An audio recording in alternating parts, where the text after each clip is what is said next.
मित्रों, यह तो हम जानते हैं कि पृथ्वी पर जन्म लेने वाला कोई भी प्राणी अमर नहीं होता, अर्थात उसे एक ना एक दिन मरना ही होता है। लेकिन क्या आप जानते हैं कि मरने के बाद आत्मा का क्या होता है, या मृत्यु के 24 घंटे के बाद आत्मा अपने घर वापस क्यों आती है और वह कितने दिनों तक अपने घर में रहती है? अगर नहीं जानते तो मैं बता दूं कि इन सभी सवालों का जवाब गरुड़ पुराण में विस्तार से बताया गया है। और आज की इस वीडियो में हम आपको यही बताने जा रहे हैं, तो चलिए वीडियो शुरू करते हैं। नमस्कार श्रोताओं, एक बार फिर से आपका हमारे YouTube चैनल में बहुत बहुत स्वागत है। गरुड़ पुराण में बताया गया है, जब किसी की मृत्यु हो जाती है तो यमराज के दूत उसकी आत्मा को अपने साथ यमलोक ले जाते हैं, जहां उसके पुण्य और पाप कर्म का लेखा जोखा किया जाता है, और फिर 24 घंटे के अंदर यमदूत उस प्राणी की आत्मा को वापस उसके घर छोड़ जाते हैं। यमदूत के द्वारा वापस छोड़ जाने के बाद मृतक की आत्मा अपने परिजनों के बीच ही भटकती रहती है और अपने परिजनों को पुकारती रहती है, लेकिन उसकी आवाज कोई नहीं सुनता। यह देख मृतक की आत्मा बेचैन हो जाती है और जोर जोर से चिल्लाने लगती है, तब भी उसकी आवाज को कोई नहीं सुनता। इसके बाद मृतक की आत्मा अपने शरीर में प्रवेश करने की कोशिश करती है, लेकिन यमदूत के पाश में बंधे होने के कारण वह मृत शरीर में प्रवेश नहीं कर पाती है। इसके अलावा गरुड़ पुराण में बताया गया है, किसी की मृत्यु हो जाने पर जब उसके परिजन रोते बिलखते हैं तो यह देख मृत आत्मा दुखी हो जाती है और वह भी रोने लगती है, लेकिन वह कुछ कर नहीं पाती और लाचार होकर अपने जीवन में किए गए कर्मों को याद करके दुखी हो जाती है। गरुड़ पुराण की माने तो जब यमदूत मृतक की आत्मा को उसके परिजनों के बीच छोड़ जाते हैं तो उसके बाद उस आत्मा में इतना बल नहीं रहता कि वह यमलोक की यात्रा तय कर सके।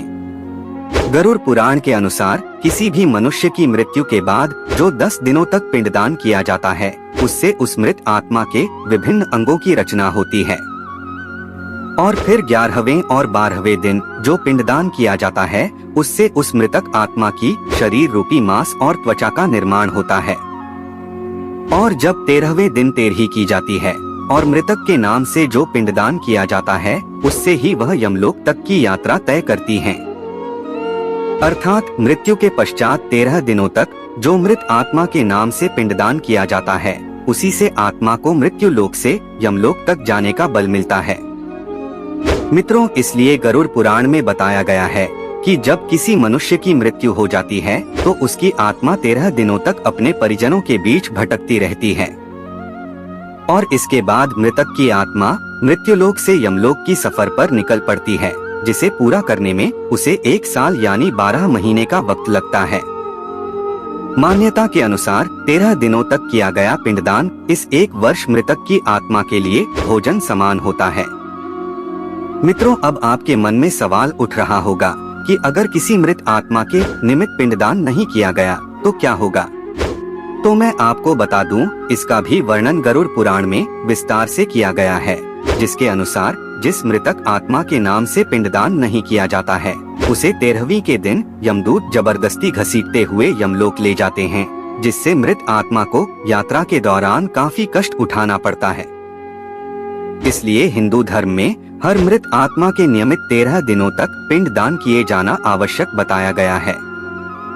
इन सब के अलावा गरुड़ पुराण में यह भी बताया गया है कि 13वीं के दिन मृतक के निमित्त परिजनों के द्वारा किया जाने वाला भोज कर्ज लेकर किया जाए तो मृत आत्मा को शांति नहीं मिलती।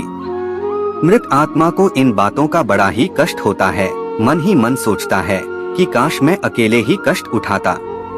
साथ ही गरुड़ पुराण में यह भी बताया गया है कि जो मृतक के परिजन को कर्ज लेकर भोज करने पर मजबूर करता है, ऐसे इंसान को यमराज कभी भी क्षमा नहीं करते और उसकी मृत्यु के बाद उसे कई तरह की यातनाएं देते हैं और फिर उसे वापस मृत्युलोक में भेज देते हैं।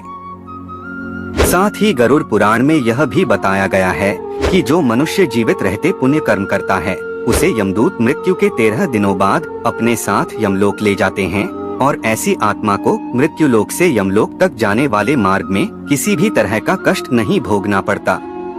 वहीं जो मनुष्य अपने जीवन काल में बुरे कर्म करता है उसे यमदूत पूरे रास्ते कई तरह की यातनाएं देते हैं, जिससे वह थर थर कांपने लगता है और यमदूतों से बार बार क्षमा मांगता है, लेकिन यमदूत उसे क्षमा नहीं करते।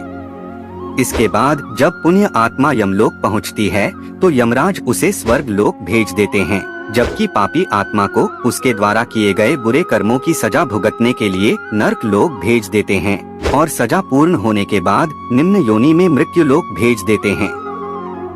तो मित्रों, उम्मीद करता हूँ कि आपको समझ में आ गया होगा कि आखिर मृत्यु के 24 घंटों के बाद आत्मा अपने घर वापस क्यों आती है।